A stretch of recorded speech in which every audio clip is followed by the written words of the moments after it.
online broadcast network, AFTERBUZZ TV. Over 20 million weekly downloads in over 150 countries, and your #1 source for after-show entertainment. AFTERBUZZ TV, the destination for TV superfans, producing aftershows for over 300 of your favorite TV shows, interviewing celebrities and showrunners, and bringing you behind-the-scenes exclusives. All thanks to E! Entertainment's Maria Menounos, producer Kevin Undergaro, and internet leader Akamai. Now, let the buzz begin! Welcome to the Blacklist AFTERBUZZ After Show. I thought we had music. What happened? We do. There it is. Yeah, we had a special request. Okay, there it is. You can't go wrong with I got thrown off a little bit there. You can never go wrong with Journey. No, you certainly cannot. Welcome to the Blacklist AFTERBUZZ After Show. Woo. We're here. I've been gone for a while, You have. You have. but I'm so excited to be back. We didn't stop believing in you, Joe. Thank you. Didn't stop believing in you. Oh, Nando. We are all here with one wonderful addition.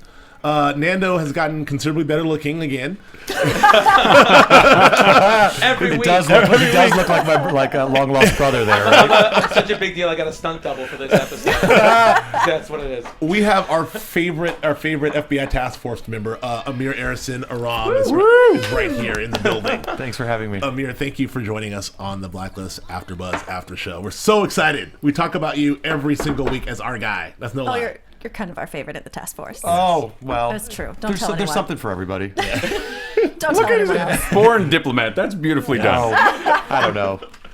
One of us called you Aram for a while. Was that you? No, it was Oh, not no, me. who was that, Who Brad? was that? Oh, that's interesting. That's interesting. It is a constant error on set where Yeah. people are doing hybrids of my name and Aram, and they're doing Amram, and and then they on my stand-in they always misspell and do like Amar. And it's nobody gets it right. It's like an ongoing kind of joke. Okay, I good. think Diego actually had to loop an entire episode because he said Aram instead of Aram. Oh, really? Yeah, See? he was I'm tired. in good or something. company. Do you feel better? I feel great. Okay. Me and Diego, me and Ressler in the same boat. I love it. Well, we're here. Lots to talk about. We're gonna do our normal thing, and we're gonna talk about the Blacklist. Talk about this episode, the Scimitar, number 22. We'll break this all down, and then Amir's gonna join us through that, and then after that, we will go 1-on-1 or 3-on-1, 4-on-1. Oh. Whoa! I mean, Well, it's getting better and better. love an interview. I don't want to play. Love an interview. We'll talk to him. I'm not sure. So great! We're one episode away from the fall finale, right? So I love the way they break these down with the fall finale and the finale now. Yeah, you got 22 episodes. You get 2 finales. Yeah. I love it. So And you get a pre-finale, and you get a pre-finale twice. You get 2 pre's and 2 full. NBC promo department did a great job of teasing this one out. Absolutely. Only 1 episode to go before the 1 episode. That's not the 1 episode. Do you do radio? That's No. pretty good. that's And in 3 months, you'll hear another pre-episode episode about the first episode that'll come after the next episode. finale. Do you know that Harry Lennox, who plays Director Yes. Cooper, Oh, he does your promos. Does a lot of the promos. Yeah. He Does he? Yeah, because he's got that Yes. voice. Wrestler. Damn it, Nairobi. Wrestler, please. we love Harry Lennox as well. So do I. He's the best to work with. He's the best. Well, we Sharp. He's so fun and such a professional, and I'm learning a lot from him. Good. Well, we have a lot to talk about in this specific episode, and then we want to hear all about all the behind the scenes Black. We have questions for you on everyone. We want all the dirt. We want all the inside scoops. No, we'll talk about the Blacklist, and you're actually our first Blacklist guest, right? Oh. Or no? I believe so. I But we- think so. Yeah. So this is history in the making. We did because we did the full season last season. We didn't have Well, anyone. just because all they're shooting in New York all the time. They're shooting That's on right. the East Coast. So That's right. and Right. we do this as a recap show. So it's kind of difficult to get people here. That's true. We just got a little gap, which is actually why I was able to come out here. We appreciate Fantastic. that. Well, thank you so much. Yeah. So, appreciate it. first impressions, some snapshot impressions here of episode 22 of number 22, the Scimitar. Julia, what did you think of this episode? I like this episode. I thought it was definitely fast-paced. I love it when Lizzy gets badass. You know, Right. that's my Yeah. favorite Lizzy, is when she's badass Lizzy or when she's Me too. pretending to be somebody else. When too. she's sort of like an undercover persona. Those are my favorite Lizzies. Yeah. And I love me some Tom, so Sure. I'm happy to see, even be bearded as he is. Dreamboat, Hunky Tom. Okay, enough of that. Julia he- loves is he- beard. She's surrounded by I do him all love on beard. the show. It's true. Apparently. I make no bones about it. So I gentlemen, grew this gentlemen, beard for you gentlemen, when I was gentlemen. gone. Thank you. That's very, very kind.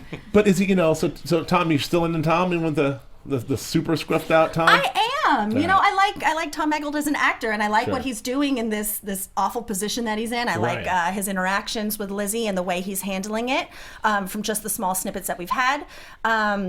The Scimitar was the Blacklister of the week was an interesting Blacklister. He's pretty high up on the list. Yeah, we'll talk about actually. that. Yeah. We're going to ask you about that. Seems kind of high to me. Too. I'm going to ask you about that. Waleed, Yeah. he's actually also a friend of mine. I came from a theater in New York, so a lot of the actors that they're getting are old friends of mine, wow. the Blacklister. So it's exciting. I had a few friends in this episode. Oh, that's great. Oh, that's I know. cool. That's cool. I know. So it's reunion. Yeah.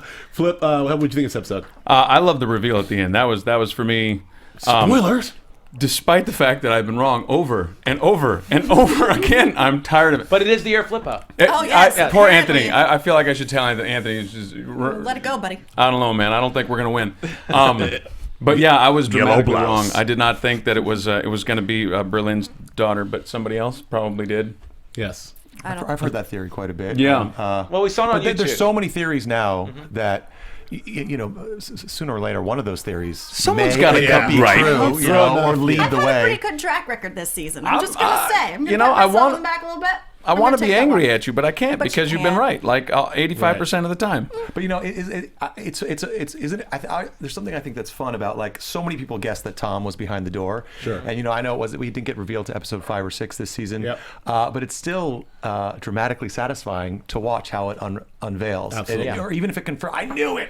Even if it confirms your theory, it's still fun to see how it plays out. How it plays out emotionally on the characters, what their angle is, how long this has been going on, who knows what. So even when, like, I think fans call it and it's not a super twist, Right. I still think the show is pretty good at executing sort of those reveals. And everything doesn't have to be a super twisty twist. I mean, everything can be pretty straightforward. It's really about that journey, how you get there, and it's straightforward, good storytelling. It's okay if it's like, well, I knew it, but it was so great getting there, like you said. So Yeah. that's fun sometimes, And I just too. like to be right.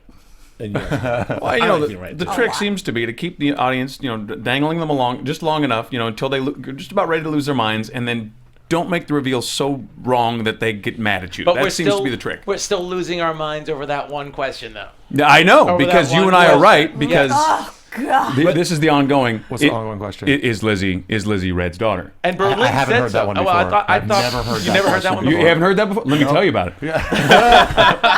Nando, what do you think of the episode? Can I speak I to that? I think you ought to. Let him speak to that. As far as I know, of the cast, there is only one person who actually knows the answer to that, and that's James. Oh.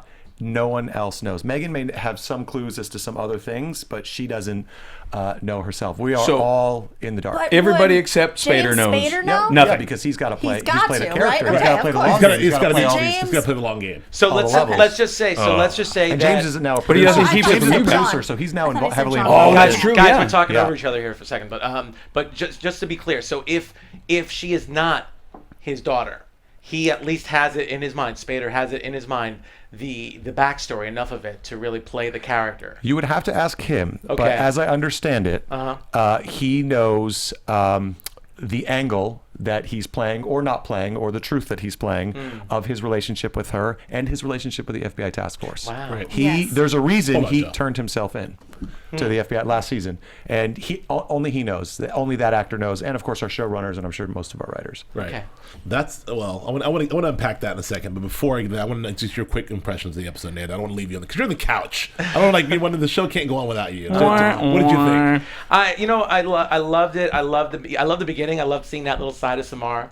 So I don't know why I'm looking at you when I'm saying that, obviously, because of the character. Because obviously it's kind of like her last week penile dysfunction. Looking at her on. I don't know why she looked I at don't me know on why- that line, but it's actually funny. played it well. Mojan, texted me. She's like, I have a funny idea for that scene, and I literally text her back, erectile dysfunction, and she goes, oh my God, same brain. I was like, same brain. And we knew we were going to come in and do something with that, just because a lot of that was exposition and stuff. So exposition for the story. So anytime you can find character and nuance and relationship in that, it just makes it more fun and so forth. But there's no directive to, so we just kind of we can have fun playing with with that, and what it means to her and what it means to me. And, no, we love those moments. Those moments are great. know. But seeing too. a different side of her, it's different as far It's a as great her episode out there. for her, right? I know, Great it was a episode big for one. her. Really interesting. Again, I'm sure we'll talk about the Blacklister number being really high up because we all thought that was a very interesting jump because it's been like up in the like upper 2 digits, lower 3-digit numbers for a while. And then also, it's kind of like Christmas as far as certain questions being answered. I mean, we see more Tom. It was almost like the Scimitar was a gift to Samar, really. And even the whole Zoe thing, the whole reveal at the end, that was like a gift. It's funny how, it's like Red's giving out gifts this week. Yeah, but nothing is for free. That's true. Right. Too. I was actually thinking about that on the drive over here. I was like, why did he sort of gift that to her? And I think because then she owes him one, and the more favor he can curry. This is my theory. This is not writer or me speaking. This is me just as a fan of the show. As soon as you give someone and then they're beholden to you in any way, or grateful for you in any way or so forth, then that can come back later, even if it's emotional currency and even if it's just trust, so that he can further manipulate or navigate or chess piece the team. Yeah, especially if you can get them to do something illegal, then you really own them. Then you got them. Right. So it's also, if she did kill the Scimitar, which is implied, but we didn't see, the only one who would know that is Red. Yeah. Right. So he knows. He's starting to know things on different task force members that only he knows.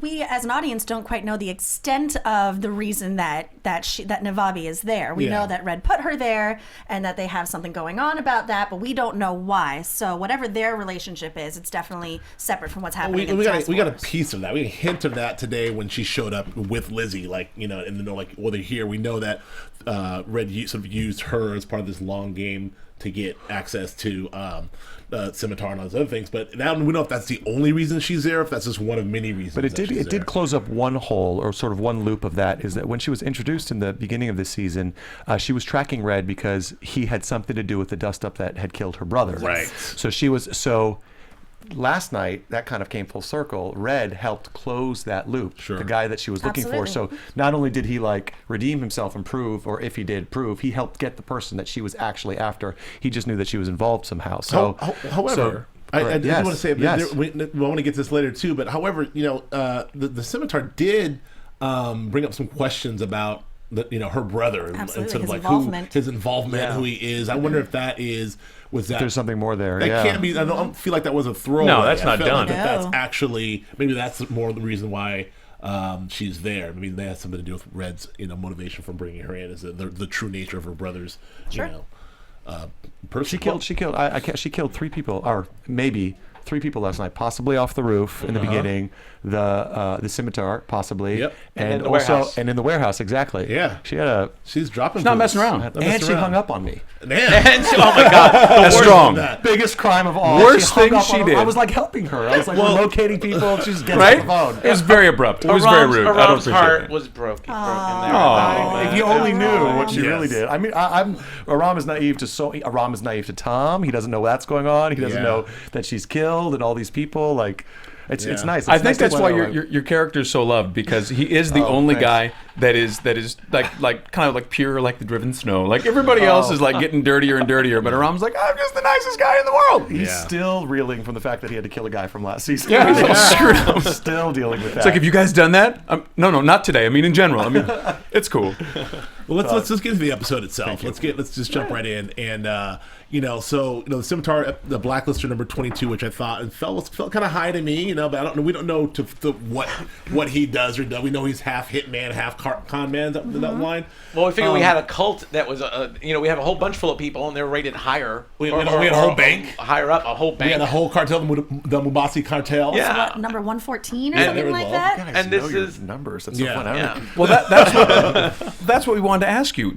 Is there a rhyme or reason to the numbers? I imagine there is. I don't know what it is though. Okay. I imagine it's fun to kind of think about and be like, and it stands out when all of a sudden the number is quite high or under 100 or something. Well, we kind of know too, as we get closer and closer to these finales, we're the almost at the fall finale, the penultimate of the fall finale, like the number gets high. Mid-season almost finale show. The number's got to get kind of high. We get to this point if we get to the fall finale, it's like number 200. I'm like, hey, wait a minute.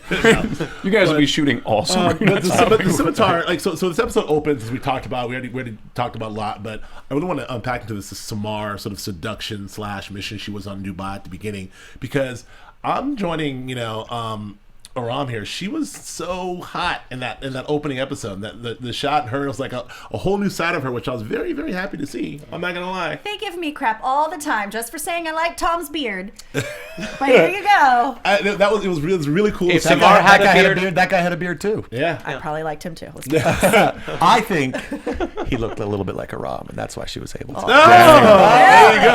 That's what she's It helped her do that mission. She's superimposing your really face. getting the character. So we see that. We see her on the side mission, which is weird because we forget that she's sort of double dipping for the task force, but she's still a full blown Mossad agent, doing her thing. So that was kind of cool to see.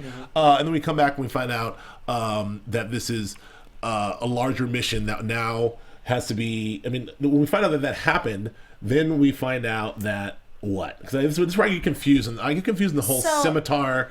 Okay, so the man that she murdered but made it look like a suicide, right? Like she slit the wrist, threw him out the window.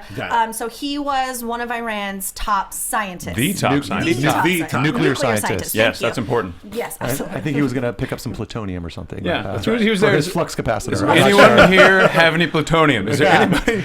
You guys. Picking up some stuff. Guys, the Iranians have a DeLorean. Be careful. So now the Iranian government has employed the Scimitar to retaliate and in turn kidnap and probably kill and do God knows what to America's top nuclear scientists. But not before bringing this country to its knees. Not before bringing this country to its knees, yes. That's important. Got it. Am I correct? Well, we are the great Satan. Is that the basic? It was Scimitar? twofold: to retaliate and get a tit for tat, as well as steal nuclear information. Get the nuclear information. secrets. We need info. After you help build us a Absolutely. weapon, right? You think building these things is easy? They're not easy. Two birds, one stone. No, absolutely. Right. But I do kind of find the idea, and maybe this is ignorant of me, but it's such a stretch to me that we have a top nuclear scientist. I mean, Oppenheimer, I mean, clearly we did at one point, but I can't. Well, there were according to the episode, right? Not according to actually defense. I'm not actually 100% sure. According to the episode, there were 3. Yes. Right. And we hide them in plain sight, They're in a sort of witness protection, in essence. But hiding in plain clothes, like among us. Right. And by doing any alert systems, that draws attention to who they are, and we don't want to do that. So they were only able to lock down 2 of them, and for some reason they couldn't lock down this girl, Amelia Collins. Right. Mm-hmm. She was unable to be secured, and she was giving a lecture, right? It was a symposium of some sort. Yeah, on physics of some sort. I know. Aram took notice. So he would have liked to have gone, I'm sure. So much to learn. He wanted to get the T-shirt at least. Yeah.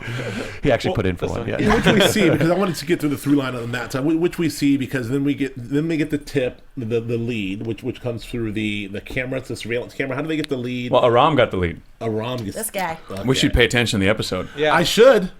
I'm not gonna lie. scene. I was thoroughly confused on. I was so tied up in the plot points and so the unpacking of all these mysteries and all this happening. There was a with camera that was placed. I got lost in the actual the Scimitar. I'm like, wait a minute, what? I only watched it once. I need help. I'm asking for Well, help. thank goodness we have a star of the show here to break us down for you. Okay, so what happened? Oh, yeah, you talked all that ish, man. Break it down. There was a camera that was taking pictures of these guys that were coming out of video. Yes. And Aram gets the camera and breaks down, and this is Iranian technology, right?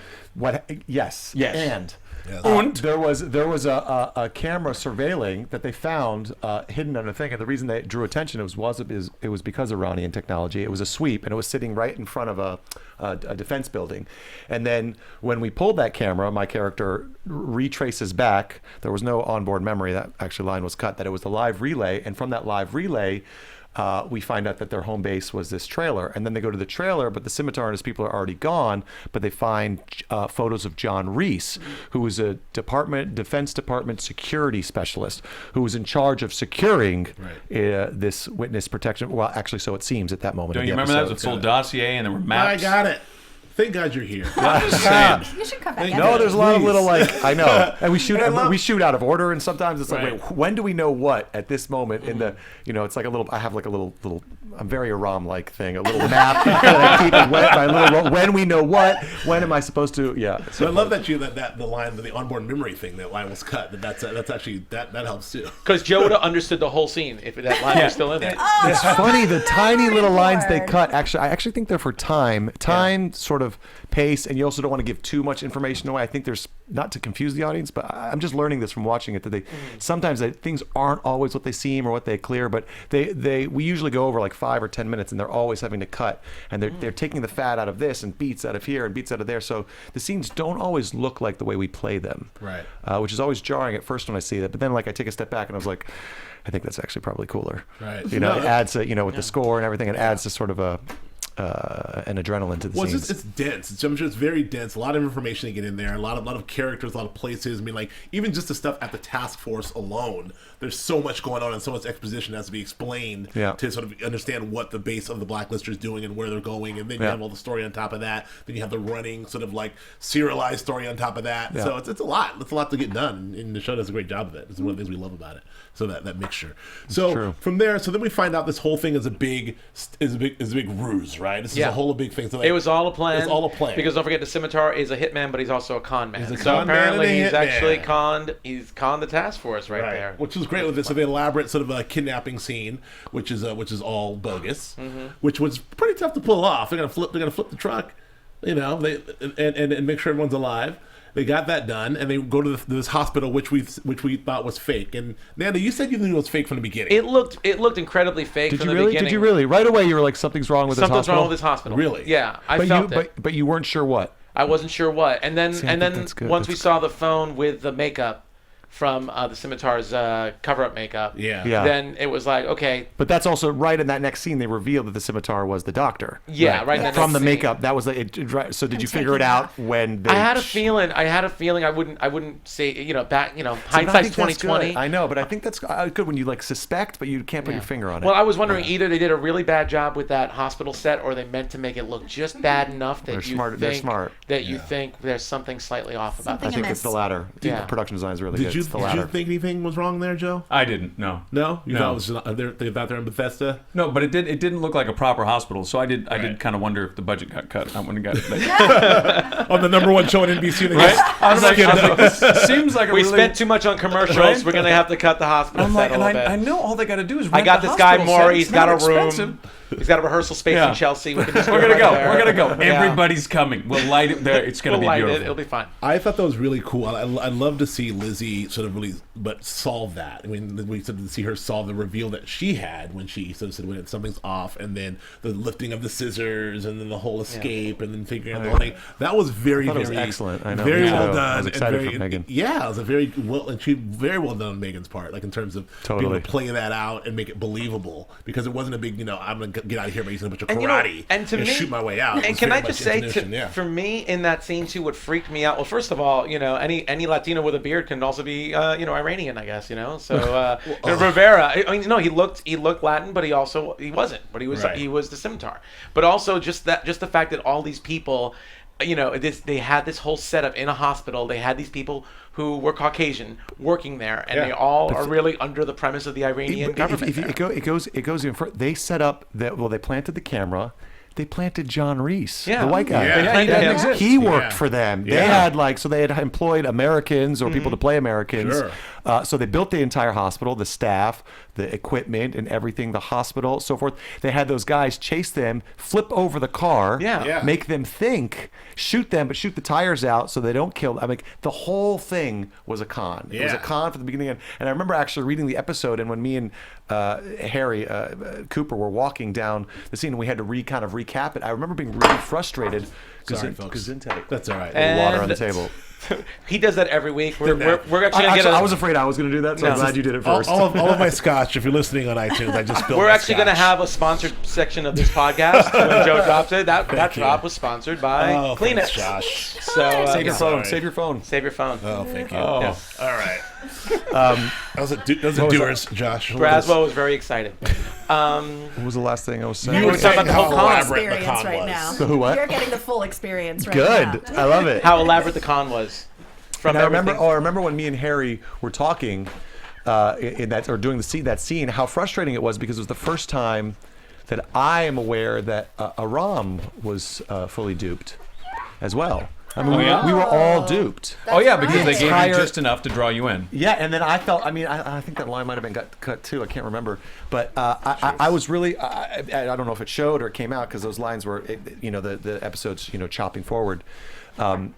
I was very upset that I led them to the, I think I solved this whole camera thing. I Right. had this smart moment, but what I did is I actually just was part of feeding them into the trap. I fell for the trap and led my team members into the trap that they. So Aram was upset. Yeah. Aram was very, very upset about that whole situation. Not He's to been mention right he was on the missing his money friends. every episode up until now, man. He's what is he? Now he's 9 for 10. 9 for 10. He doesn't like it. right. He's not, and Odds are he's still upset. He's upset. Even if he triangulates something and it's not like on the spot. Like I remember there was a couple episodes ago, I got it within a 50-yard radius because it didn't. Right. I was like, Aram was beating himself I remember. up. I love it. You do? Yeah, it was the hospital Yeah. one, Yeah, wasn't no. it? Yeah. Was it the one where they go to the with the doctor who's doing the transplants? Well, the children, yeah. I told you, I pay attention. Yes, I Dr. pay attention to the Covington. young yes, people. Joe. Yes. Yes. At least one Joe pays attention. Yeah, the other one's barely conscious. So after that, then he continues because he meaning the Scimitar, because he's partially successful. They go and they get the doctor, but then they're able to sort of penetrate the security, and they're almost Because the succeed. phone call, because they Yes. triggered the reaction that they wanted. The whole thing was to trigger that reaction. get that phone call. Phone Yeah. call in a Phone hospital. Which is great. Oh, All that that. entire episode. That was incredible. brilliant. Right? It was incredible. Yeah. I know. love the sting. I love good con men, I know. grifters, and all this. I love a good con. I know. And so it's very, very satisfying to Me see too. a good con come together. Even if it's busted up at the end. I just love an elaborate con coming together like that. So, it almost worked. If it wasn't for those pesky kids and Right. their dumb dog, it almost worked. But I've actually played Scooby-Doo before. That's actually a have true you really? story. I am one of 5 Warner Brother approved Scooby voices. Yeah, really? When I graduated from college, I went on tour with Scooby-Doo Live. And they needed What? somebody to play. Oh, yes, true story. That is awesome. That's That's the fantastic. coolest thing I've ever heard. That is that's amazing. I did radio interviews all over when we were touring all over the country as Scooby-Doo. Oh, no. Yes, I took in calls and so forth. You Ruh-roh. have to pay your dues Now, before you can get because a you're job one on of a yes. podcast. I'm gonna But that job was great too. At Did the they time, pay that you job in was Scooby good. snacks? I gotta ask you about that. Just sidetrack. So because you're one of 4 approved, five approved Scooby-Doo voices, how you like that gig, Joe? Joe does That's voiceover. I don't know if I it's do mostly still the, voiceover, but that's a hell of a gig. That's a That's hell a of a great. gig. There's only 5 guys we can call. When you're doing those radio interviews, do you one of them have? has Is there like a set amount of language that Scooby can say, and can you just freelance on what he can say? This is Is so it long just ago. a- This is like already 14 years ago. But first of all, there's only so much you could physically do with that I was gonna voice. say, he does And not have a only- huge vocabulary. He does not. He's so forth, and so you riff on it a little bit. But there was, I think.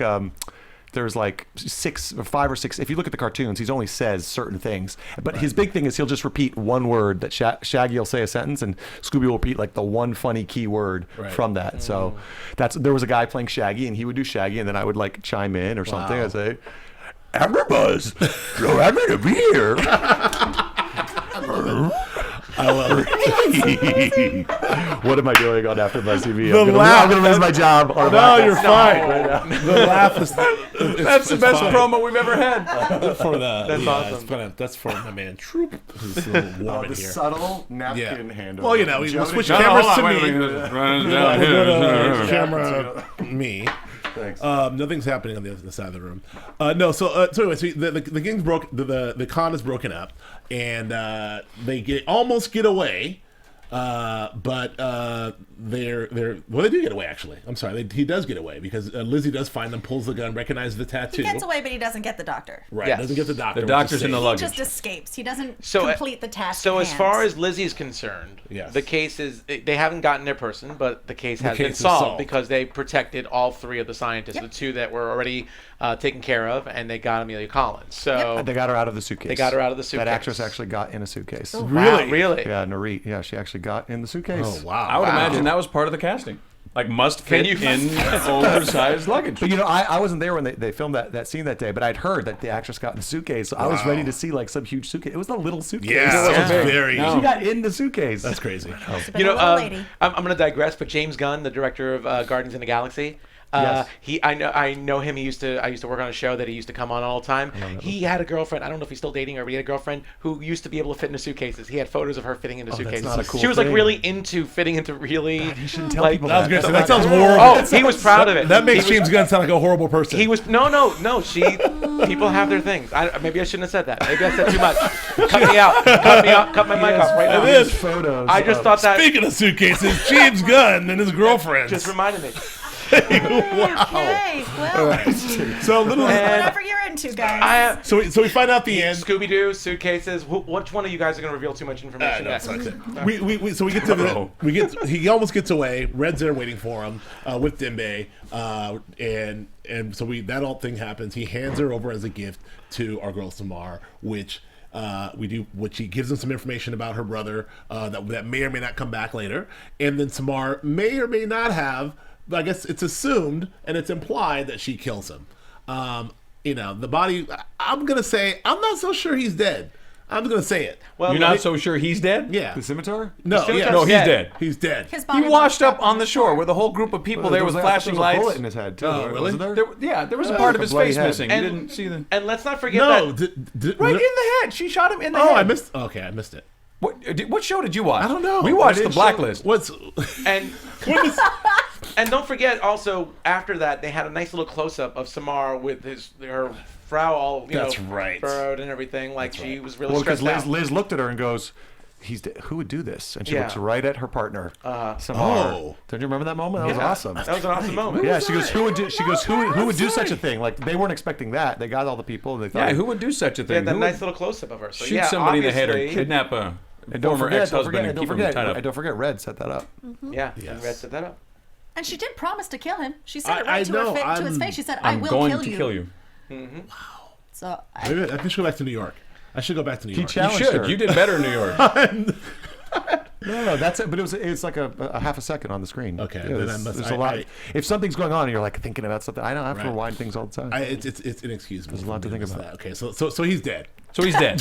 he's dead. Although in your predictions, you could say he's alive. That's All right, entirely you can say possible. that. I'm just You're scratching off my prediction. You're list. going to win. Okay, so let's move on. I want to talk about. I need you to talk about because we're burying the lead here. The whole Tom and Lizzy situation because Tom is in the basement as was revealed last week in the boat. I'm sorry, not in the boat, but in the boat. In the boat. In the boat. We He's on talked a about it boat. briefly.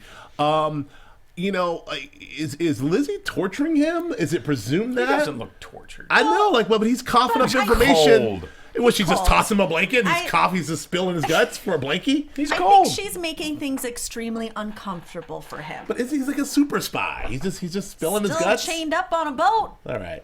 in a cold boat. Well, tell me that So this his beard should keep him warm. A super spy, but how many episodes is it, and how much time off was there in the hiatus? He's True. been her prisoner. He's been kicking it A there. long time. That's What are we gonna it's say, not March? like a week. It's like a long time. So she's really Don't playing the forget, he long was. game. We don't know what happened too. Maybe we will. he didn't at even some know what point. month it was. He was shot Yeah, too. yeah, So yeah. who knows what kind Well, of care he's had? I mean, Point. When maybe did the he couldn't season talk, end? Maybe he couldn't talk for a while. This is conjecture, but maybe Right, he no. couldn't talk for a No, while. no. But, you're- but it's not you're just right. like, oh, here's a blanket. You've been around for a week. Right. He's been her prisoner for a long time, and he clearly he doesn't know what her end game is. He's trying to manipulate her, but she's got the. But he can only she's got the manipulate so comp. much when he's being deprived of Right. Well, that's- needs. Yes. Well, that's my thing too. I feel like it's sort of a dual purpose thing. I feel like that. I guess what I'm getting at is maybe I feel like just that Tom is actually trying to get information from Lizzy as well. I feel that there's a dual manipulation going on because I don't know. Still. Maybe I don't know. I could be wrong. Well, I would imagine here, you've got your spies. So I mean, it's got to become. We were talking about last week or 2 weeks ago whether Samir Navari might be manipulating you, and we kind of figured, yeah, she probably is because Samar Navabi might be Yeah, manipulating Navari Aram. might be manipulating Aram because I mean she's a spy. This has got to be second nature, right? At some point or another, even if you have real affection, Making you're him probably sad. gonna. I know, but it's truth. You're probably gonna be doing some manipulating and getting what you need. And her first loyalty is gonna be to Israel. So I mean, it makes sense to me that she would.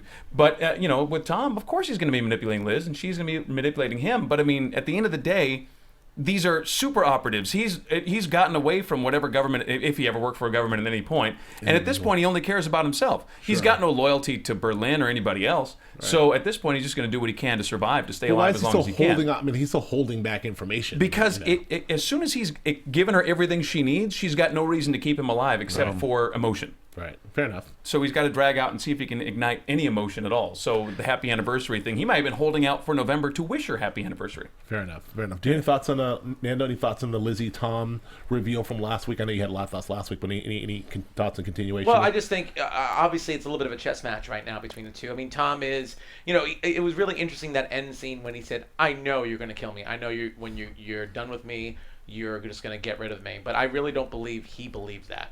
It's just a ruse with her. I really feel like he does it. That's why he does the whole whatever you decide to do, just look me in the eye. Yeah. He's throwing in the personal, he's like, it's November, it's our anniversary. Yeah. So I think it's a really interesting scene for Tom, for Eggle, because I think it's just really, really masterfully played, because he's a prisoner, but really I don't think he is that much of a prisoner. I am with you. He's still pushing her buttons. I mean, I think maybe she isn't. And I do, it was interesting you guys talking about how is he being tortured, because based on what we're seeing, it really doesn't seem like he is again that weak. Right. In that position, but he wants to get the hell out of there. So, but he doesn't. I think feel the torture is a deprivation of information. He doesn't know what's going on, what she's doing. He's locked up there. He just literally does not know if and when he's getting out. If at all, if she's going to kill him. He knows that she's already broken so many FBI rules, and she's so different than she was last year. Right. Maybe he's a little scared. Maybe he thinks he can one-up her. But he's such a smart character that I think he's, in every little interaction he can, whether it's push a button or not, he's trying to extract information. Absolutely. And keep himself alive. By ferreting that information out. And he knows her so well, like so well. I don't know if he believes she could keep this up for all that much longer. So that's why he's throwing things like, if you kill me, we'll be linked forever, happy anniversary. This isn't in her truest nature. Let me throw this out there too. Let me throw this out there, because I wanted to go on this rant last week over the pills with Ressler. And we didn't really talk about it. I don't think we're going to talk about it on the rundown that much. Even the moment when he said, and he was sedated in the hospital, that was like the best he felt like in a while. I love that line. I love that line too. So honest and smart. I really did not like the whole pill storyline, because I felt, especially at a time when Tom was not in the picture. Because you're wrong about it? No. Let's get off the wrong thing right now. But I'm just trying to get into the rant. I really didn't like the whole storyline, because at a time when Tom's out of the picture, and we all thought there could be some connection between Ressler and Lizzy, I feel like the writers used the pills as an excuse for Ressler to be so caught up in his own grief and drama, and just being so detached that there was no chemistry. But I noticed what was interesting this episode was the chemistry also seemed to be there a little bit for Ressler and for Lizzy. They seemed to have that little moment. So I find it's very interesting now that Tom's back in the picture. You just gave me an idea, and I hadn't thought about this, by saying that the writers, what did you say, the writers did that in order to lessen the chemistry between the two of them. Maybe it's so that keeps him blind to all her extracurricular activities, aka Tom and the chain up. Maybe he's that's true. With his pill addiction, it's a natural thing to. It's a great point. To be he's remember that for Monarch Douglas, he was a little behind. He's been late to work sometimes. Because it wasn't really, because the pills thing wasn't really like this whole thing like they're gonna have a major intervention and he was gonna totally mess up a mission. It's just been little things like being late or being distracted or whatever. And I felt like it didn't really make sense. But I figure it's definitely they're playing a long game with it, and it's not a focus of his character, but it definitely seems to be a layer in there. But you're 100% right. If he was the Ressler from last season, who was, by the book, always sharp, always on point, Lizzy would not be getting away with this. You're 100% right. He'd have followed her around. I just got that from just now. I just it's a great point, Nando. I mean, it's a great point. I get 10% of whatever you make off that idea. It's one thing to say that she's hiding this from Red, which is also still a stretch, because Red still seems to know what's going on. But I mean, Ressler's her partner. Ressler, the sharp Ressler of last season, is her partner. I mean, there's no way he can sort of get all of this extracurricular activity under, away from Ressler. So maybe that is a device to let us think that Ressler's not on his game, and hopefully they'll even mention that. Like, if I was 100%, I would have caught this whole thing. But one thing I do like about it, I know it's been done on other TV shows, and some people might think it's cliche on some level. But the reason I do like it, and I like it for Diego and for that character, is he endured we could argue that Megan's character Liz endured the most last season with Red being into her life and her entire world being turned upside down with Tom. But he had lost his girlfriend, who was going to get married to him. Then they get back together. Just when he makes that big thing, he finds out she's pregnant, and then she's like shot in the stomach. Right. It's like that is huge event that you can't just brush away. Under the rug, and then he was really his partner. He was really close to Malik. Parminder's character. So there's and then the beginning of the episode, in the beginning of the season, you saw that there was Dr. Friedman, that one character who's like, you have to talk to me. He's like, I'm fine. I don't need to talk to anybody, and he refuses to talk about it. He doesn't want to. I don't know if that's because he was on his pills then or not, but there was a line that I improvised that they tried to keep, but I think it got cut for time. Where I was like, "Hey, Dr. Friedman," I'm going every day. You're going every like week. Religiously, but like it was mandatory, and the idea was that the entire task force had to go. Right. And he's not seeing his therapist. So Aram has think not missed a meeting. When you're doing a long series, you got to play. We all have to play a long game, not just James's, long game that he's intending on all of us. So how do you parcel that out and connect it to things that huge life events that happened to you in the middle of the season, last season? So that's why for me I know pills have been done before, but I really go with it for him. Yeah. And I'm happy for the actor that he's get something. It's something more dynamic. Something more dynamic. Diego has to sort of chew on. No pun intended. We like the pill storyline. And hopefully. Yeah, of course you like the pill storyline. Well, we all made a all song about it. Sorry, it's a song. Pills. There was a song. Oh God, I forgot the song. Thank you for singing that song, by the way. Can't believe you made me do that. Let's move on. So the last thing we'll talk about, and then we'll get into a conversation with Amir, is the other lead that we're burying here is the whole Red, Jennifer, Zoe situation. That was a big reveal at the end. I did not see coming at all, and that was fantastic. Very, very well done. I had no idea that was going to be Berlin's daughter. And then when it happened, it's one of those moments like, of course, because he told Berlin that's not in the thing. We've got to find out who the real person is. But I think that was extremely well done.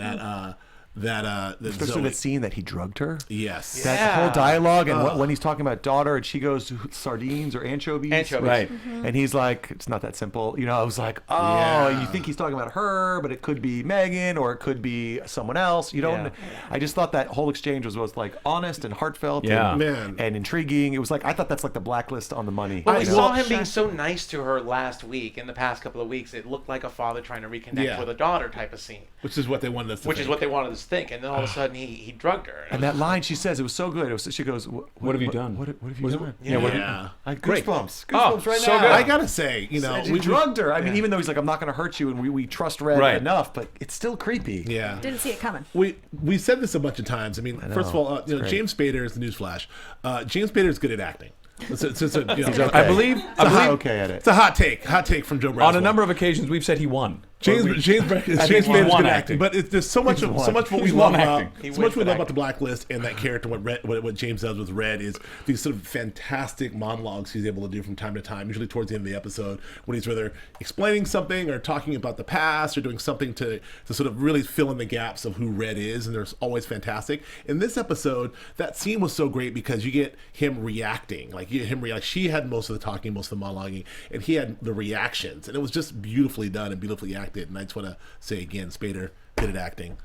That's it. He Spadered maybe you say very good. Maybe you can say very good now. Okay. I'm not trying to be diplomatic, but I was excited for the whole team in the episode. I thought it was a really exciting episode for Megan. Yeah, sure. And Mojan as well. Yeah. There was a great thing for Mojan is that the audience kept knowing things that the other characters didn't. Like that guy fell off the roof, and he goes, and Liz turns to her, "Did you do that?" She goes, I can't comment on a massage operation. Right. And at the end episode, she goes, "Who would do this?" And she doesn't say anything. Right. So there was a ton of moments where the audience was in on something and that she couldn't reveal it and so forth. So I always love watching that on actors. And give her mad kudos because she made that scene in the hallway so much more interesting than it could have been a totally. Which scene in the hallway? When she's seducing the Iranian scientist. Oh yeah, that was great, right? When she's laughing and she just got to show so much more that it could have been such a short scene. It could have been nothing really happening, but she really stretched it out and got to show a bunch of different sides of herself, which I thought was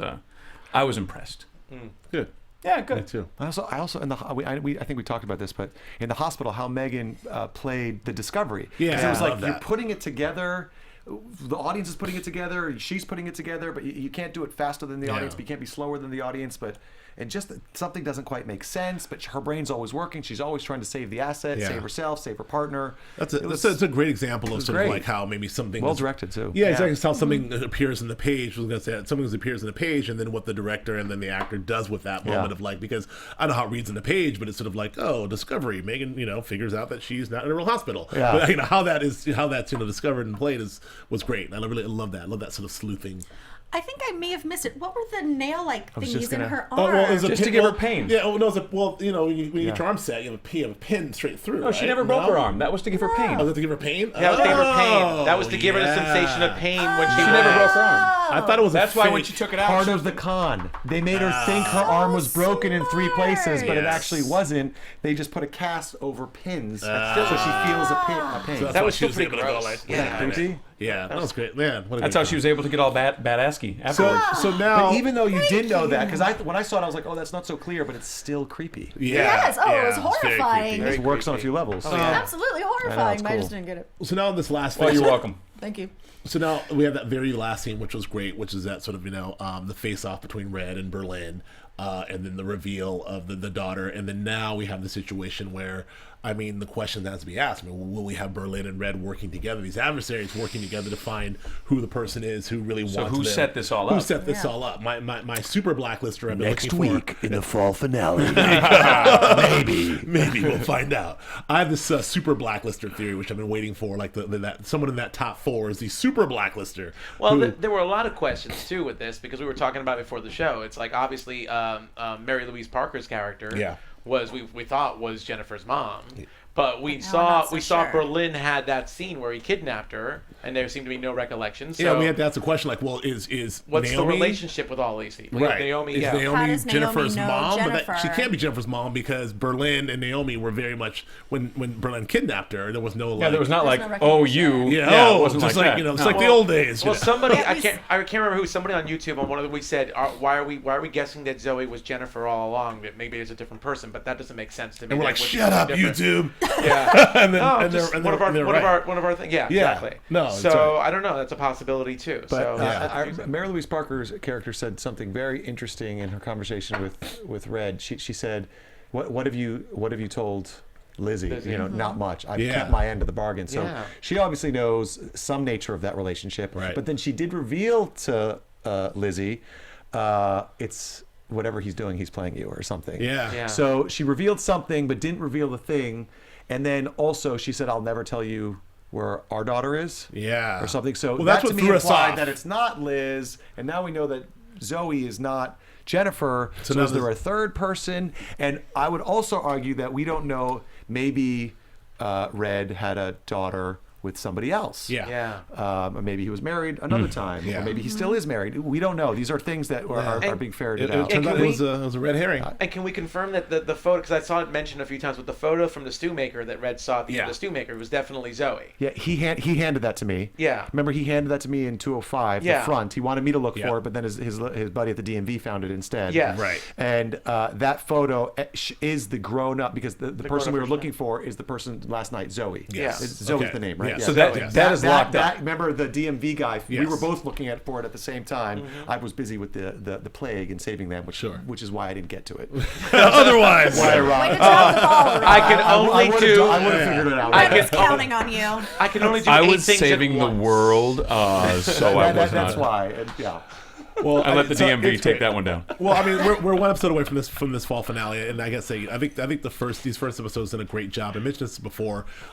It seemed like in this premiere of this episode, they did a lot of like sort of they gave us a lot of dense material from the first season and this season, and now it seems like we spend a lot of time sort of unpacking it all and then answering these questions. Yeah, which is fantastic. And it seems like I hate these shows like Lost, which I do love, that sort of just give you question after question after question after question with no answers.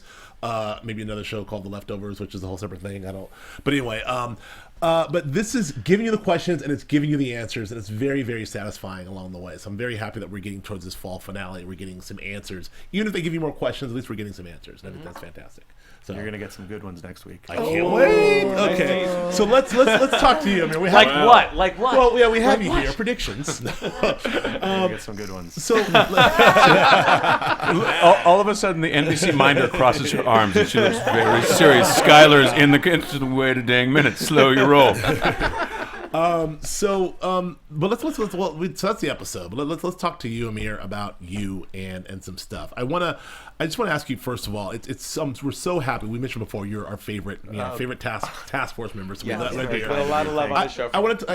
It's interesting because last season, there was a bunch of folks, and it feels like there was through Anslo Garrick part 1 and 2, and through Berlin, there was a lot of like people dying and like sort of house cleaning. And so what we see in season 2 is a very different task force than we saw in season 1, meaning there are a lot of people gone, and we've kind of streamlined things. You stayed.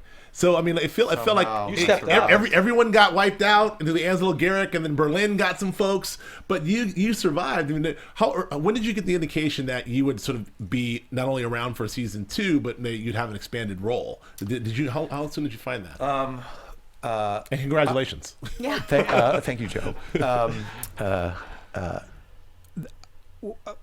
The Ansel Garrick episode, when I got that script, that was episode 8. No, it was 9 and 10 of season 1. Yep.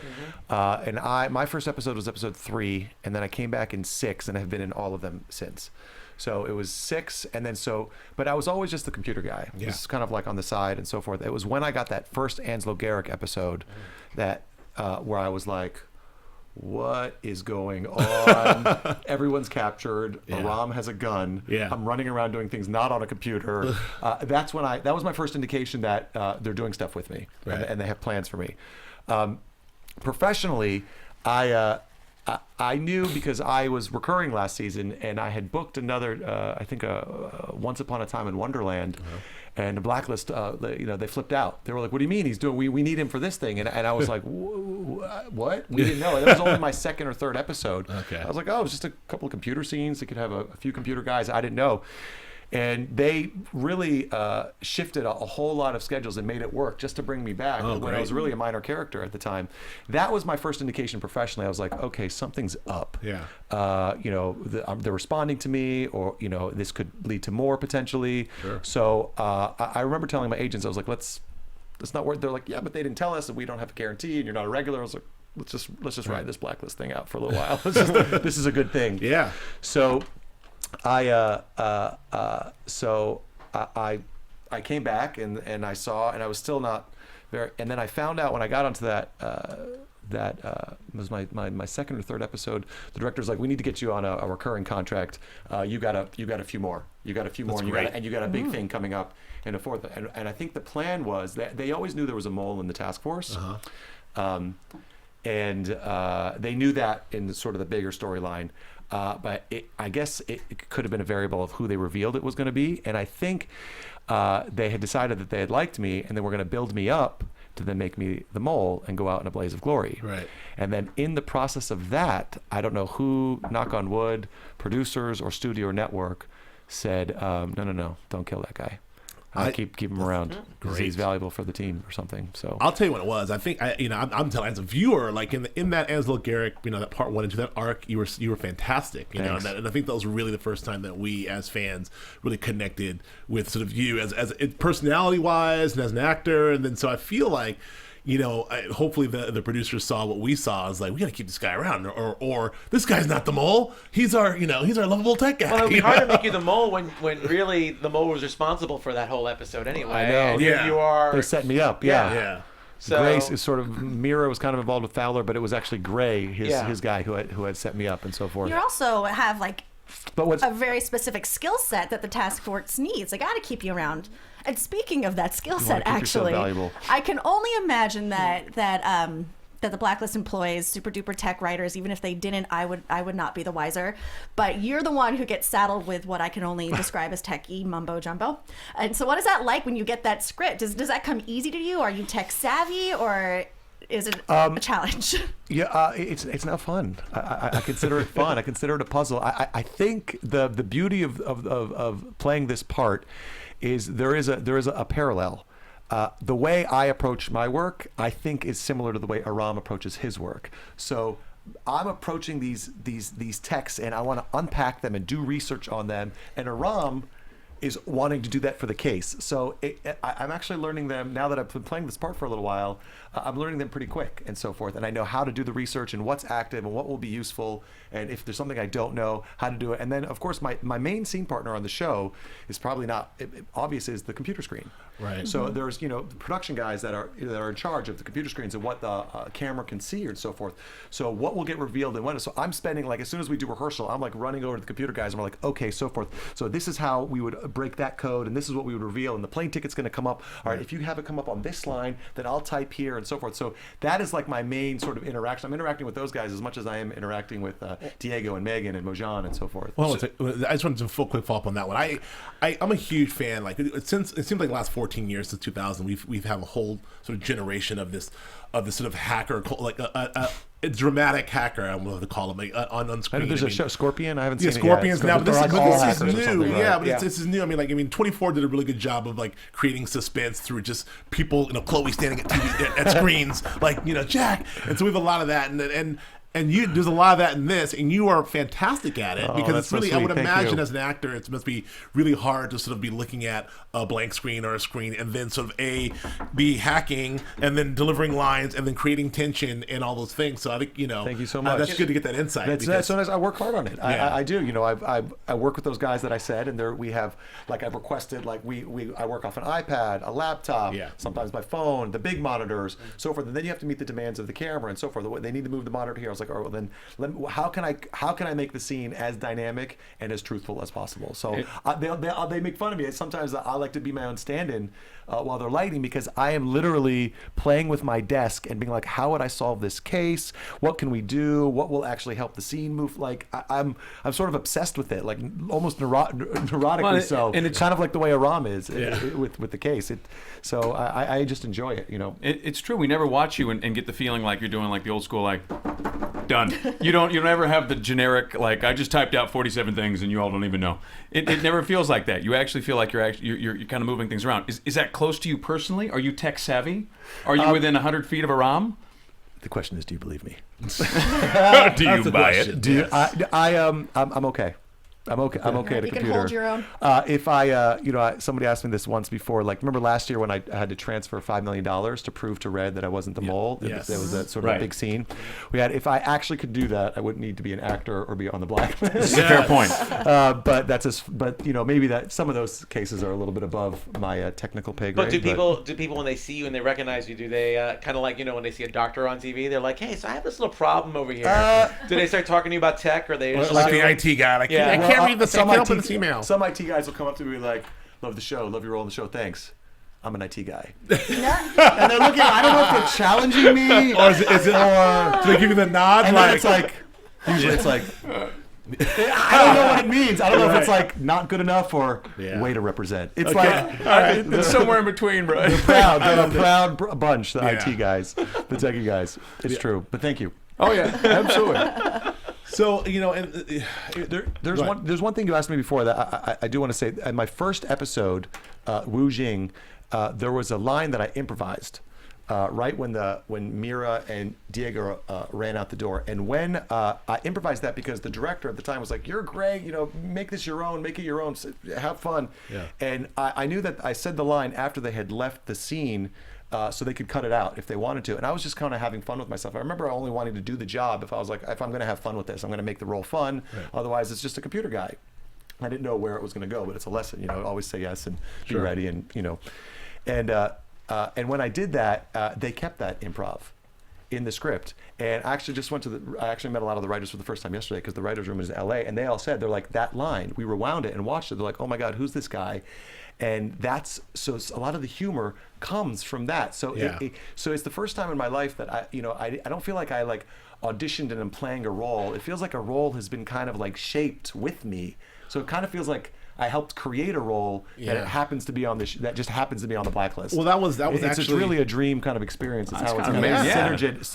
synergistically. I don't know if I use that word right. No, but I think it's working well. I mean, that was what I was going to ask you, because like we talked about the task force and what, so much exposition, so much has to be done technically in there. It seems like there's very little room to be able to have character come out and have he said that at my audition, and he out. then became a producing director. He said at my audition, he goes, "Yo, thank you. You're the only one who made any of that techno mumbo jumbo speak clear and fun and interesting, and I believe you," or something. He said something like that, and I was like, "Oh."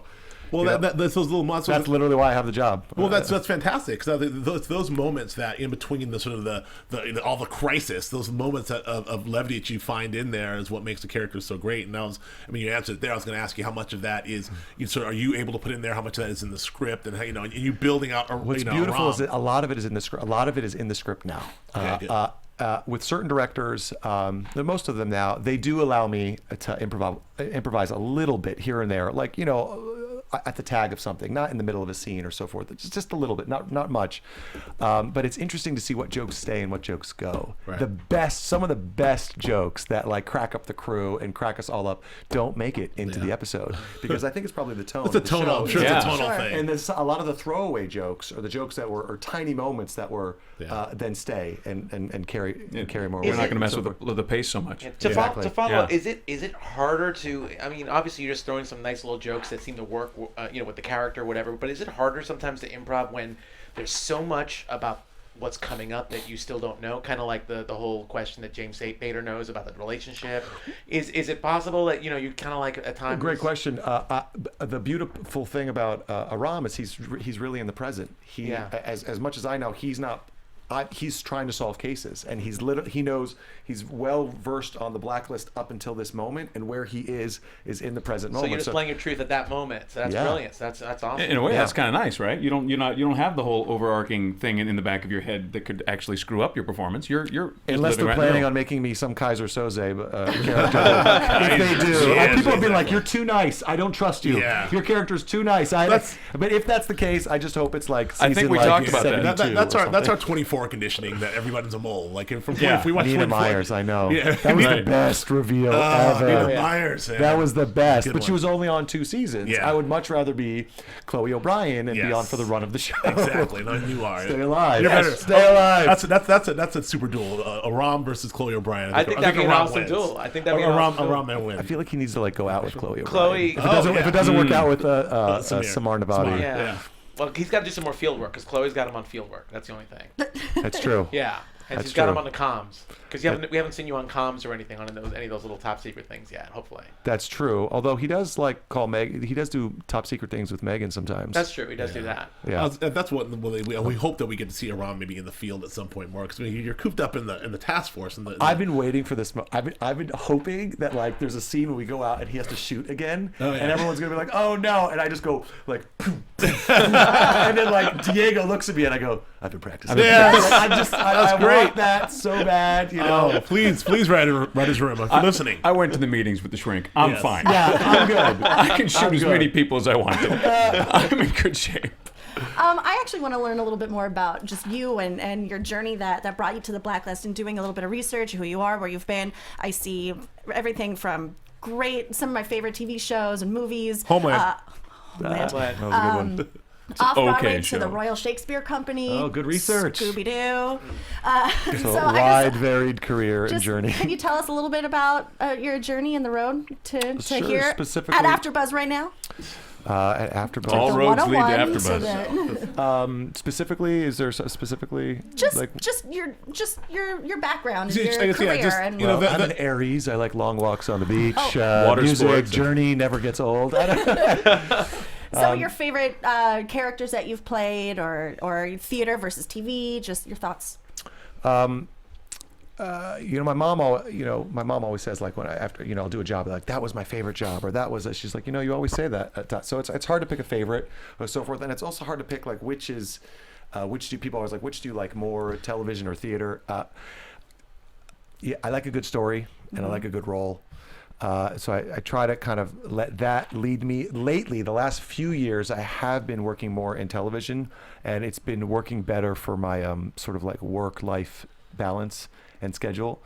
It's easier to kind of like have, when I noticed that I'd been doing so many plays in New York, after a while I was getting exhausted, and it was hard to, I'm not married or I don't have kids or anything, but I could see that it would be hard to start a family with a theater schedule because you're working all on the weekends, and also just the mathematics of it, the mathematics of career. I was like, I'm doing this play, I'm working my butt off, cutting a vein open, and we're a hit, and the New York Times loves us, and it's this big off-Broadway show, and if at the end I'll do the math, and actually like 4,800 people saw it. Yeah. Right. Yeah. You say one line on the Blacklist. Yep. And 15 million, 20 million Americans, how many around the world? And I just on math, I realized that I wanted to spend a little more time giving myself being able to have a little more choice and power, or it's the wrong word, access to other things. I knew that I kind of wanted to focus more into it. Also, I get very intense and obsessive about my work and my roles, and going to the theater every night, I found myself going a little bit crazy, actually. So I love it. I come from the theater. It's what I'll always do. But I knew I needed to move away from it a little bit and focus a little bit on TV so that I can do theater a little more picky and choosy and so forth. Let me follow up on that, because I find this fascinating, because I'm a New Yorker. Yeah. So I love theater. I grew up watching Broadway and doing all that, and I see the shows that tape out of the East Coast. Like The Good Wife is a perfect example. Yeah. They use so many Broadway actors. Yeah. They use it. There's like 40 shows in New York now. Yeah, there's so many. There's a tax break there, so it's a huge benefit for all. But they take so many theater actors nowadays. There's so much more work for theater actors that are starting to move into TV, even with character roles or whatever else.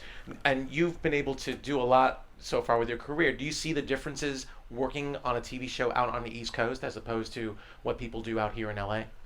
The with difference, the actors and the cast. You mentioned you had a lot of friends in this episode. Because I come from the theater.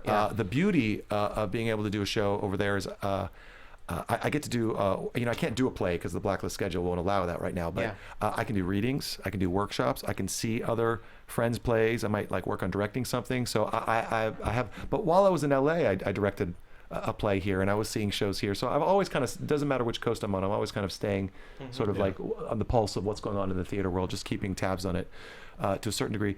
And in LA, I guess the one of the things I miss about LA is, there's so many more comedies out here. There's not that many in New York. So, and I love doing comedy as well. So if I had an off week or something and I could do a comedy, or I could get on a Modern Family or a Big Bang, that would be a treat. So, but I'll get on a plane. I'll get on a plane and go anywhere if the role is good. Modern Family, Big Bang. Yes. Yeah. As a theater actor, we've only got a couple more minutes here. But as a theater actor, what was your first? Did you see Birdman yet? By the way, I have. I saw last night. Just all this talk is really Birdman. You guys, as two theater actors, need to see that movie. Emotionally, I wish I had a stronger reaction. Aesthetically and cerebrally, I loved it, but I wish I thought I would love it in every way. I think that's going to win an Oscar for cinematography. Oh yeah, well the cinematography, technically it's a great movie, but the acting is superb. We're in the wrong podcast, but I want to ask you, go see Birdman, everyone. You guys, especially this is AFTERBUZZ TV. Yes, but what was the first role as a theater actor? What was the first television role that you thought, oh, I'm a TV guy now? What was it for your first big break when you thought okay, well, I'm doing this now? What was the first thing? Well, the first big role, the first guest star I had was on a show called The Jury in 2004, a Barry Levinson show. Yep.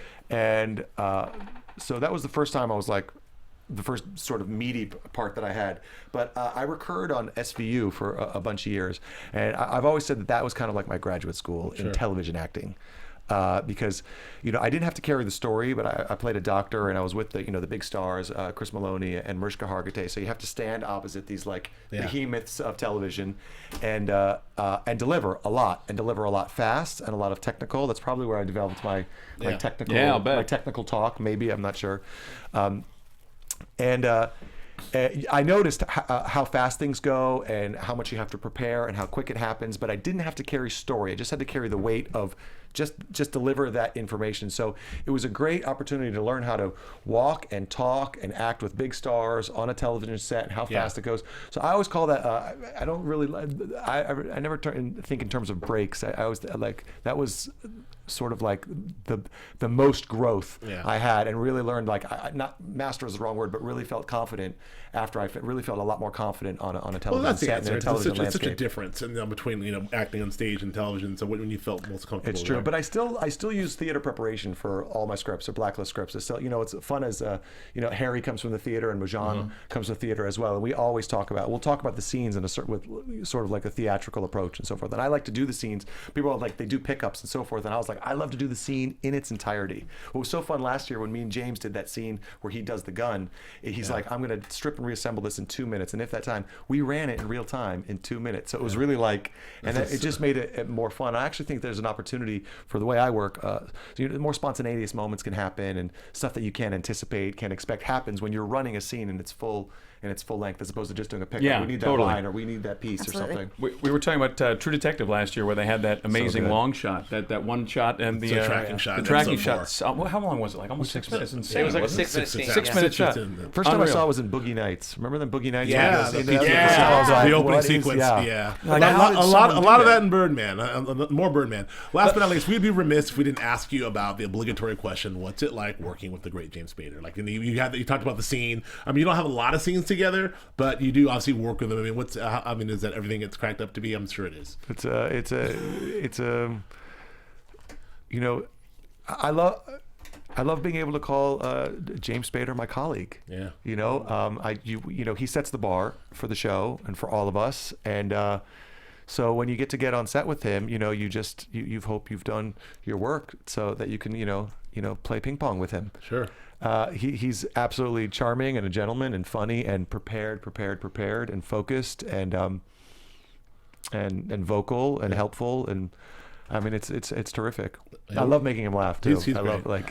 And he's also, we were at Comic-Con. He's the king of Comic-Con this year too. Yeah. He's got Ultron. He's coming out. Ultron and he's it's Red. unbelievable. So that's that. Just to follow up on that really quick, but just curious. I mean, as far as the character right now that you're dealing with James, with Amar and Aram. Amar. Oh, I did it. You did it. I did it.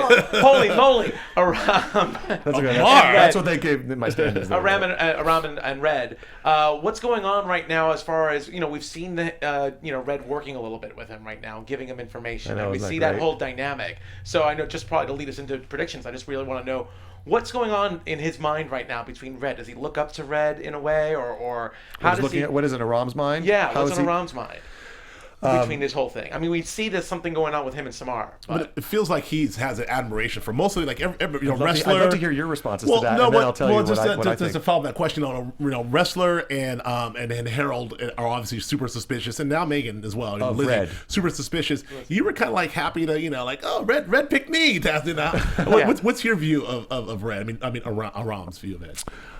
He's very well aware of his history of an international criminal and so forth, and so he's well aware of how dangerous he is. At the same time, this entire task force only exists because Raymond Reddington turned himself in, and it's a secret task force. So, like, everything kind of rests on his shoulders. And at the same time, I think one of the reasons he's so protective of Megan's character is because Red says he'll only speak with her, and he knows that there's some manipulation of her life.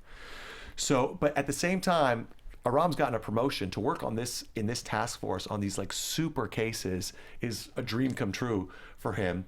So there's great respect, but also great awareness of the danger of this man. So I think it's almost like so probably he's getting it's like probably like an adrenaline, excitement, nervousness that happens at both like, this man is extremely shrewd and extremely dangerous. I hope he's not playing us all. I hope he's not playing. But it doesn't matter. In order to get to the next day, in order to make it to tomorrow, in order to make it to the next case, we must work with him. We must keep him happy. Now, also, the one thing I know is that he held a gun to me. He also made me transfer $5 million. Yes. That nobody knows about. I did a major illegal action. He has something over you too. Correct. Over everyone. So, and... No, Yes, that's I see. not it. No, that's So all of that stuff, and and then when you get the script or you get the scene, you want to find the thing that's most playable, whatever aspect of that is the most dynamic or most sort of that comes out. But you have all those little pieces running out there. So I love that line in that one episode. I was like, so you want me to find a girl, and none of the other people who work for you were able to find him. He's like, that's correct. Of the other these people who couldn't find her.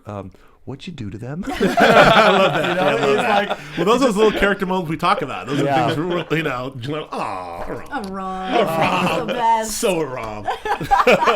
Let's jump into predictions and try to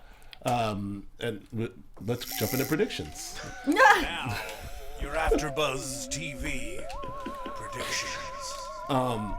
Since we have you here, Tell us everything. Amir, we're gonna watch Julia give a prediction. I thought I was off the hook for once. That's good. Oh God. Okay. I predict. Are we just predicting next week? Or are we predicting for? It can be next week, or just It's it's open general. ended. It's It's open. open. It's very Okay, open. this one might be a little wacky, but I think. First, let me start by saying I think that Lizzy has learned a little something from Red, and this whole doing people favors, holding a little something over people. That being said, I think that Tom is going to manipulate her to a point where they might become intimate, and then she might kill him, and then she might use Ressler to help her hide the body because she's holding something over him. This would The turn into a pills. I Tarantino don't know. movie. Wow. What happened here? All shot in reverse. What happened here? And at the end, John Travolta is wearing a t-shirt. And that happens in the first 10 minutes of next week's episode. I'm not saying next week. I know. I'm not too far away from you on that, but I'll get to You that. looked at me like I was crazy. It was a little crazy Flip, one. what do you That one got? was All right, out of I got this a world. prediction here. Seeing now that we know that Berlin's daughter is Zoe/Jennifer, and she's not dead, obviously, and Red had nothing to do with ever not killing her because she isn't dead. So now we got to find out who set up Berlin and Red in opposition to each other. I think Alan Alda's character and that whole cabal is going to make a little comeback there, and we're going to find out what they had to do with that and why they were manipulating these two guys. I also have a prediction. There's more of a hope than a prediction. I hope that Diego has an episode where he doesn't shave. That is my hope. We get off, I want the man to not shave. he He's doesn't miss addicted a to shave. pills. Like, he doesn't miss a shave because It's November. He shaves every 7 hours. I want him to miss a shave. That's maybe all I he's want. I former know military. Maybe he wants to keep clean shaven. I'd love to Man's see him with in a beard. coma and he shaves every day. I don't understand. So wait, I want to be clear. You're thinking that Berlin and Red are going to be working together? Together to figure out who set them in opposition to each other, because that's their true enemy, because they've been messed with by somebody else. So I think that's gonna be Alan Alda and his crew. I like that idea of Red and Berlin working together. I actually would say that's based on what we just saw, that now that Berlin sees his daughter and he realizes Red is not the true enemy, I could see them working together. I think it'll be a very interesting team up, especially because I love Berlin. I love, Samar. He's amazing. I also think that based on that one little line Red gave in the car with Lizzy about whether or not she killed Tom, but if you didn't kill Tom, I would think he was your source. I think Red knows. Oh, Red knows. Red totally knows it, knows. and I think Red is totally playing Lizzy right now. And Smartest guy in the room. realize it. Well, that jumped into my Always. But he prediction. doesn't have confirmation because remember Ezra got locked up. Yeah. Ezra was the one who found out. That's like the British guy who's been Yes. tracking the her, and hot keeping an eye sniper on her. guy. Is And Yeah, as soon as he really found like out, he goes, "Do you want to tell Reddington or should I?" Right. And so that means Reddington doesn't know. Yes. Totally. He's not He confirmed. may- maybe he knows to. Maybe he knows. He knows 'cause to a knows. certain degree, but I feel like He's very got the smart, plan. so he's deduced it. Yeah. That's my take. That's a good take. He probably I'm with knows that. more than He we do. knows more than we My know. quick prediction. We're still over. My quick prediction is that I believe Tom is. I'm saying Tom is. He's just getting information. I feel like that he's playing Lizzy as well. I feel like that they keep cutting to those chains. I don't know. I feel like that he is probably more able to get free than than let's. Yeah. I was thinking feel that like, too. I feel like Yeah. that something about that. Like they keep showing the chains. true. Good I just point. feel Good like Tom's sort of getting information. I don't know if it's for Red. I don't know what his motive is, but that's happening there. Any last prediction from you, Amir? Prediction? I mean, I know that you know stuff, but maybe I a predict long game huge prediction. cat fight between Megan's character and Mojan's character over Aram, and that he's and he has to take over the task force because everyone's captured. So Well, that yeah, he of can, course, like, duh. decide. I don't know. No, okay. Here's the truth. Yes. This is the truth. I know Become what comfortable happens. Skylers, you have no I know idea. what happens next week because we finished shooting it. Sure. That's it. Okay. Oh, that's all you know. You guys aren't that far ahead. Here's what's up. I know, JT. That's We're next getting month. out of here, JT. I know, we're almost done. Next week is the fall finale. And then we go on hiatus for, I think, 2 months. And then we come back with episode 9, which is a huge Joe Carnahan directed cliffhanger episode after the Super Bowl. Oh, Dun dun dun. that's a big episode. And then after that is another huge cliffhanger where then we come back Thursdays at 9. Oh, Yes. wow. Dropping bombs. Write it down. So So this, and we haven't shot those yet. I haven't even gotten those. So script yet. Mondays are over. So I really only know one episode more than you. That's a at this scoop. moment right now. That's a at hot this moment scoop in here. time. For you Blacklist fans, adjust your TiVos in February. Yeah, you're moving to Thursdays, kids. That's good. Or DVRs. I say TiVos. You did. Thank you so much for coming on our show. This was really fun. I have to say. Thank you. I just remember we had Gray. Said Gray. We had Charles Baker on. Our first episode. Oh, we did. We did. So you're our second guest, but our Right. first this That was season. our very first episode. Right on. But He tried to get me killed. I know. Yeah. Well, Lucy won that battle. He's not sitting here with us. Anything besides Blacklist? Anything else you want to talk about, or anything else? Thank you. I have a movie opening on Friday. You do it's a little bit bittersweet. It's Merry Friggin' Christmas. It was one of Robin Williams' last movies. Yeah, that's right. And it's got a really incredible sort of cast. Joel McHale, Wendy McLevin. Am I saying that right? Wendy McCovey. Covey. Something, Oliver Platt, Jeffrey Tambor, Clark Duke, Candice Bergen. Yeah. Huge. But the leads are Joel McHale and Robin Williams, and it's a father-son Christmas movie, and it's a really, really sweet movie, and that comes out on Friday. I play Farhad, an Afghan immigrant who speaks no English in that movie. So same thing as Aram. Yes. Tomato. And I got some other stuff, but that's happening. That's happening now. And where can we find you on social media?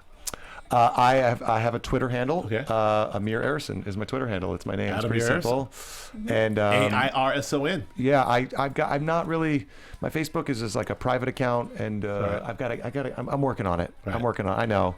It's okay. I'm representing the techie guys out there. Twitter's perfect. Twitter's what's now. Twitter's what's current. Nando V, where can we find you, sir? You can find me on Twitter and Instagram at Nandovel, Nandovel, and here at AfterBuzz for Homeland, Scorpion, and since we mentioned both those shows this episode, and some other stuff too. I can't remember right now. It's fine. Something else. Walking Dead. Yes. Yeah. Oh. Joe Flippo.